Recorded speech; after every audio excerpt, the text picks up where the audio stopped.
Hey, what is going on? Brad here. And today I wanted to come on and share with you guys something that I think is going to be really important, especially because I'm seeing a lot of questions. I'm getting a lot of questions from practice owners talking about, ads and marketing, their offers not working, networking in their community, getting their name out there and that kind of thing.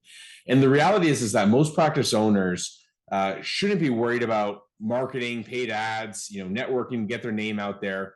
And you might say, well, Brad, why? First, you got to ask yourself, what really makes you different than everyone else? The challenge is that a lot of people start their business and they just want to market these services. But the reality is that they are really just saying the same messaging, being the same as everyone else. And this is like the first mistake that people make. They're thinking of it in the wrong order. The first thing you want to do is you want to be able to identify like what makes you different from everyone else. And if you don't have a unique message and positioning of your offer and your business within the community, then you're going to consistently struggle with ads, networking, and that kind of thing to get ideal patients. You may still get some patients, but you're not going to necessarily get ideal people who are coming in. So it's a critical mistake to make your practice look the same as everyone else, listing out all the kind of stuff that you do. To a prospective patient, when you put yourself in their shoes, therapy services really look all the same, from pricing to the way that the service is marketed, sold, to the websites and all that kind of stuff. Everyone says, and this is something I always kind of laugh at, is everyone always says they're different. We get patients results. We're client-centered. We truly care about our patients and so on. But the reality is everyone would say that, because who would say, no, we don't care about our patients. We don't care about results. Like, no one's going to say that. So things are really just like bland, vanilla. Everyone's heard them. They just fall into the background. And you might be reading, you might be reading some of these messages, or you might say, well, Brad, I've got a marketing message, it differentiates me. It's helping people age 40 plus overcome pain and injury without relying on painkillers, injections, and surgery. But the problem is there's nothing unique about that message. And the problem is that more and more people are teaching this USP kind of thing from old school direct response marketing. And if I copy that exact same thing into Google, I found 6 practices with the exact same message. So really, if that's going to be unique messaging, but people are literally saying the same thing or derivatives of those same thing, it's not really effectively doing much. And the reality is that if you can't clearly explain like why you're different without using cliches or the same worn out kind of direct response USP messages that everyone is using, then why or how could a prospective patient choose you to help them with their pain points and whatever problem you're helping them specifically? Why would they choose you instead of going for a cheaper service or using something like Dr. Hose or Advil or just even doing nothing at all? Well, I'll tell you how people decide. And I kind of alluded to it. It's the price. So if you don't have clear messaging and a way to communicate how you do things differently, I call this like a signature solution. So what is your process? How do we explain the process to people to give them certainty? The USP type thing, yeah, it's good to have a messaging. Hey, we help people do this stuff, but it doesn't really do much. It's not very effective. It doesn't mean much. And most people are too vague. It's really the unique mechanism or message here has to be how you're actually doing it to give people certainty. Now, if you don't have that, people choose based on price. Now, are they going to look at the service that is, if you're charging $150 and someone's charging $100, they're going to choose that. But even if you're charging like $80, someone might say, well, I can buy Advil for 10. I haven't bought Advil, so I don't know how much it is, but $10 or $20. I can buy a Dr. Hose machine, and it says for $100 I can get it'll fix all my sciatica or whatever. So people are going to look for solutions because they don't understand the processes that you've got there. So when you're looking at putting your messaging and your positioning of services, you have to be able to clearly articulate it. Otherwise, you're going to have a lot of struggles, and people are going to always fight with you on pricing and that kind of stuff. Even if you're doing insurance, people are still going to potentially batty with that. If you're doing cash pay, you're definitely going to have problems.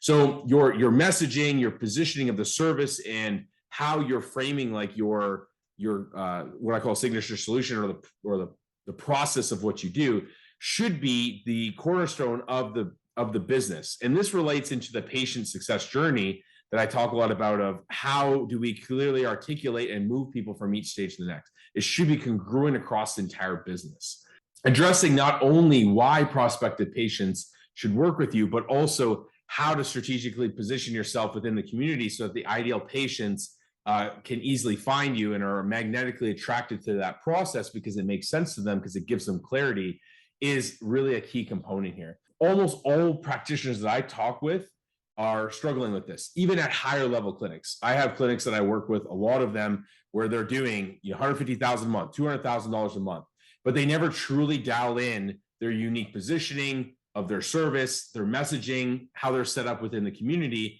And what happens is they just get lost in the hundreds or thousands of local options who are trying to cater to everyone, but really not attracting anyone outside of using a discount or having huge drop-offs and that kind of thing.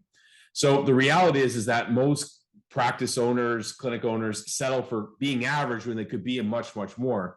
So what you want to do is really start by fixing this by asking yourself, who do you really love and to work with, and more specifically, like, why do you love working with those people? Who can you best help with your skill sets, and truly appreciate what you do for them as well? Because there's a lot of patients that I've worked with who I've gotten really good results for, but they don't really appreciate it. They're just kind of like, okay, yeah, thanks, it's transactional. So then you're not getting quite as much fulfillment. I generally look at my top patients and ask them about their experience. Like, why do they stay with you? Why do they come with you? What do they enjoy most? And that kind of thing. And then from there, I'm going to start developing a profile of who this ideal person is. I go deeper into looking at the psychological triggers, which I won't talk a lot about here, but you can watch some of my other videos in the Facebook group that talk about psychological triggers. How do people make decisions? So you're not having to use these $27 or $47 offers to get people in, but you're actually creating a pathway subconsciously for these people to take actions. So once I've got that those questions answered, it's going to be really a starting point that can set your practice apart. When you've got a clear idea about who you want to get, what do they value, their psychological triggers, and you understand the pains and frustrations, the desires and outcomes, it makes it significantly easier for you to be able to have success at attracting those types of people, because you're going to write ads, you're going to create workshops, you're going to have email marketing. All of your communications and networking is going to be extremely specific, enough that you're going to flush out the right people and get rid of the people who are maybe not the best fit.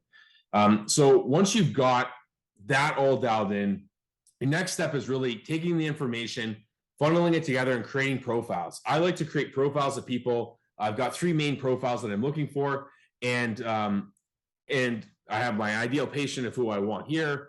Maybe that's an executive who's really busy, stressed out. Maybe you've got an athlete. Their main motivator is they're retired or semi-retired and they want to play a sport and they're limited from doing it, and they feel like their body's breaking down. They've worked their whole life, whatever it may be. So from there, I'm able to take the messaging and I'm able to explain not only what we do, but how we do it. So that way I can be congruent with the stages of how people make buying decisions. So marketing your messaging, your patient success journey is one of the best ways to differentiate your practice, especially as more business owners are flooding, social media with and ads with this, and their community with ads, the same type of ads. You've seen in my other video, when you go on Facebook ad library, you literally see these agencies. I typed in physical therapy, and I think I went through 18. It was same landing page, same ad, same copy. So people are seeing the same things again and again and again. So how are you ever going to really stand out? And giving people certainty, building the relationship with them is going to be a really key component. So I always tell any clients that I start with, I don't start running ads. If they're running ads now, I will turn them off a lot of the time, because I need to make sure that there's a point of differentiation and I have a unique message. I have positioning with my services within the community so people have a clear understanding about how this service works and what are the outcomes and that kind of thing that work. We've got it ingrained with the psychological triggers, so that way we can differentiate ourselves instead of saying the same thing over and over and over again, which is just going to cost more money. It's going to become more drowned out. And as market sophistication increases, more specifically in more populated areas where there's lots of other practitioners, you are kind of creating your market of one, because you're doing a different sales process and a patient attraction process than what everyone else is seeing. So hopefully you found this video helpful. Let me know if you have any questions. You can drop it into the comments below. Thanks.